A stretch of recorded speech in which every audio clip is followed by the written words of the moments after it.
Number 5 نکتہ ابھی آپ نے ایک نکتہ سماعت فرمایا کہ جب غیب دان نبی صلی اللہ علیہ وسلم کی توجہ ہوئی تو پھر اس بند مٹھی میں موجود بے جان کنکریوں کو بھی غیب معلوم ہو گیا کہ باہر کون ہے۔ ہاں بھائی، معلوم ہوا تو گواہی دی تھی۔ اب اس کے بعد ایک اور نکتہ پیش خدمت ہے کہ جو چیز کوئی خرید کے لایا ہو ظاہر ہے اپنی پسند کی چیز لائے گا اور آ کے خود ہی بتائے گا اور وہ ابو جہل جو کنکریاں اپنی مرضی سے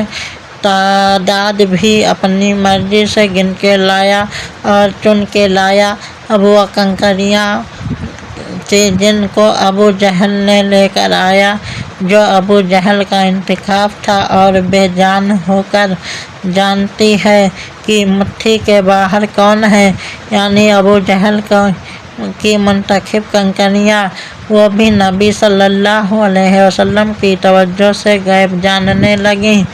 تو ابو جہل نے انتخاب کے علم کو تو مان لیا، بے جان کنکریوں کی گواہی کو تو مان لیا،